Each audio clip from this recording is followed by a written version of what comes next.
1월 15일 수요일 기도를 돕는 그 사랑 매일 묵상, 오늘은 시편 91편 14절에서 16절입니다.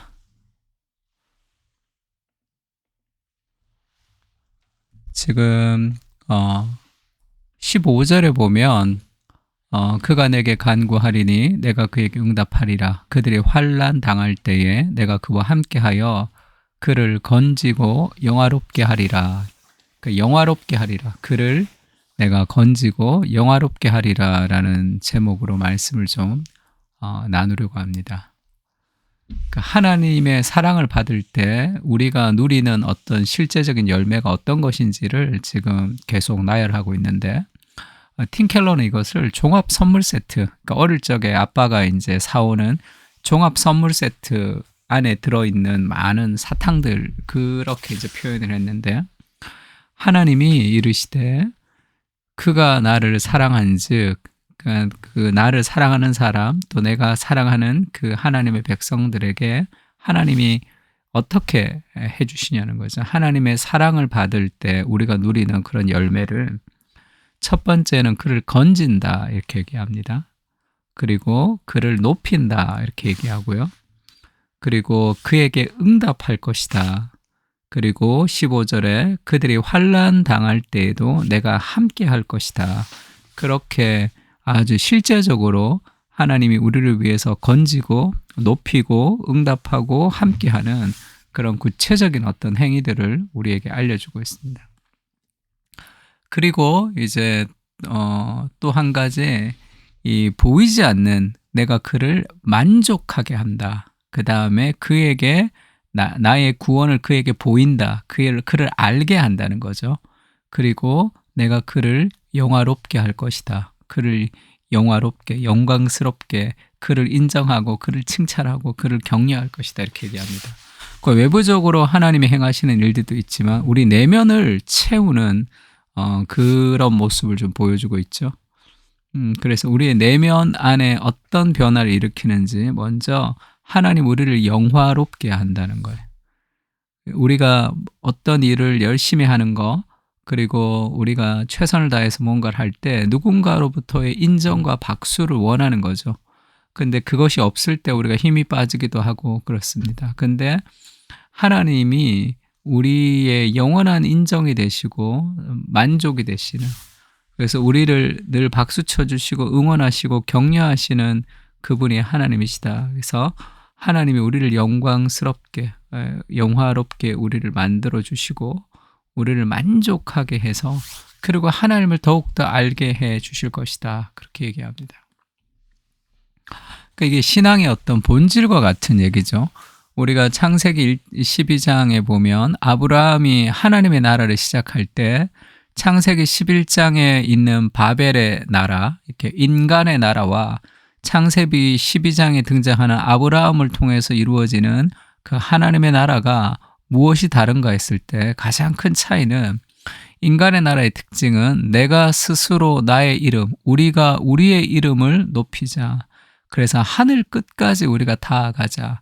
자신의 노력을 통해서 자신의 이름을 스스로 내고 싶어하는 그런 삶의 욕구. 그러니까 오늘날로 얘기하면 자기 개발이겠죠. 자기 개발, 성공의 욕구, 그 모든 것들이 자기의 노력을 통해서 스스로 자신을 증명하려고 하는 그런 경쟁 시스템 속에서 자신을 입증하고 싶어하는 그런 삶의 욕망이 있죠. 그것이 인간의 나라의 특징이다 이렇게 얘기하고, 그러면 하나님의 나라는 어떤 특징을 가지느냐 하면 하나님의 말씀에 순종하는 거죠. 그러면 2절, 12장 2절에 내가 할 때 나는 하나님이죠. 너로 하면 아브라함입니다. 하나님이 아브라함으로 큰 민족을 이루고 너에게 복을 주어 너의 이름을 창대하게 하리니 너는 복이 될 것이다 이렇게 얘기하죠. 누가 누구에게 주체가 되냐면 하나님이 아브라함을 민족을 이루게 하고 복을 주고 아브라함의 이름을 창대하게 해주신다는 거죠. 그러니까 누가 누구의 이름을 창대하게 하느냐가 하나님의 나라를 살아가는지 인간의 나라를 살아가는지를 보여주는 거죠. 내가 내 능력으로 내 힘으로 내 이름을 높이는 삶을 살아갈 때 인간의 나라 바벨로 끝이 나게 됩니다. 하나님의 나라의 특징은 하나님이 내 인생 가운데 내 이름을 높여주시는 거죠. 우리는 말씀에 순종하면 되고 하나님이 우리의 이름을 높여주는 그런 하나님이 내 인생 가운데 역사하시는 하나님이 주인이 되시는 하나님을 의지하는 그것이 하나님의 나라의 특징입니다. 우리의 인생 가운데 하나님의 역사가 있어야 되는 거예요. 베드로전서 5장 6절에도 그렇게 얘기하죠. 야, 스스로 자신을 영화롭게 하려고 노력하지 마라. 그러므로 하나님의 능하신 손 아래서 겸손하라. 때가 되면 너희를 높이시리라. 우리가 해야 될 것은 우리를 높이는 것은 하나님이십니다. 우리가 높아지려고 노력하는 것이 아니라 우리는 하나님의 손 아래 겸손하면 돼요. 그분은 능하신 손을 가지신 분이시고 그분이 우리의 인생의 주인공이 되셔서 우리의 인생을 인도하시는 거예요. 인생은 내 뜻대로 되지 않습니다. 내 계획대로 되지 않아요.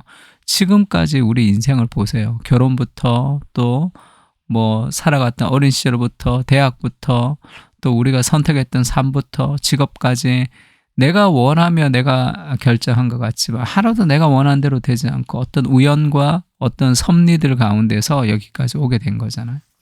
인생은 계획대로 되지 않고 하나님의 은혜와 하나님의 섭리 안에 되는 거예요. 그래서 우리가 하나님의 손 아래 겸손한 거, 오늘의 우리의 일상에서 최선을 다하는 거, 그러면 하나님이 우리를 높여주시는 거죠. 그런 삶의 자세가 필요합니다. 오늘도 제가 제자훈련 체험학교를 해서 소그룹을 이제 2번 인도하고 왔는데, 이제 목사님들 대상으로 이제 소그룹을 인도하는 거예요. 근데 그것을 이제 시범을 보이고 실습을 합니다. 그러니까 내가 1번부터 3번까지 소그룹 인도하고 그걸 이제 제가 평가를 해주고. 근데 대부분의 사람들은 이제 그 과를 이제 준비할 때 이제 그 광고하죠. 이걸 다 예습해 오세요. 하지만 예습해 오는 사람 많지가 않습니다.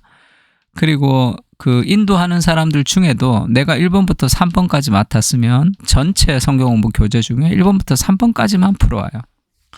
근데 정말 뭔가를 배우려면 그 전체를 다 공부하고 그리고 그 전체 중에 1번부터 3번이 어떤 의미로 내가 인도할지를 계산하고 와야지 많은 걸 배운단 말이에요.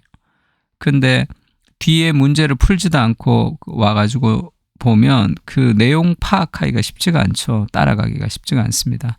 그냥 세미나에 와서 내가 어떤 유익을 얻으며 좀 받아갈 수 있을까라고 그런 생각을 해서 그런 거예요. 정말로 적극적으로 배움을 사모하면서 갈망이 있는 사람들은 그걸 다 풀어서 오는 거예요. 근데 그런 사람들은 극히 소수입니다. 제가 한 20년 정도 제자훈련 체험학교를 했는데 그렇게 작은 일까지 안 보이는 것에 내가 성실하게 일하는 사람들은 극히 소수예요. 그런 삶의 자세가 필요한 거죠. 어떻게 하면 목회를 잘할 수 있을까? 어떻게 하면 내가 잘 준비되어서 어떻게 청빙을 받을 수 있을까? 어떻게 하면 개척을 잘할 수 있을까? 거기에 관심이 너무 많아요. 근데 오늘 내가 주어진 내 삶의 here and now에 정말로 마음을 쏟으면서 하나님을 사랑하고 사람을 사랑하는 사람이 없는 거죠. 그러면 그것은 잘못된 삶의 아주 이기적인 삶의 자세예요. 나에게 유익한 거, 내가 생각하기에 판단에 좋은 거 좀 무식하게 지금 내 삶에 이 맡은 바 있는 것을 최선을 다해서 겸손하게 하나님 앞에 올인하면 하나님이 내 인생 아름답게 인도해 주시는 거예요. 생각이 너무 많아서 인도함을 받지 못하는 경우가 너무 많습니다. 그리고 아주 머리를 써서 나에게 유리한 것으로 계속 머리를 써서 생각을 해도 인생에 열매가 없어요. 인생 그렇게 내 머리대로 들어가는 것이 아닙니다. 하나님의 능하신 손 안에 겸손하면 때가 되면 하나님을 높여주실 거예요. 예수님도 그렇게 얘기하죠. 너희 중에 누구든지 으뜸이 되고자 하는 자는 너희의 종이 되어야 하리라. 인자가 온 것은 섬김을 받으려 함이 아니라 섬기려 하고 자기 목숨을 많은 사람의 대속물로 주려 함이니라. 섬기는 삶, 베푸는 삶, 나누는 삶, 그것을 삶의 목표로 삼을 때 그게 진정으로 높아지는 길이죠.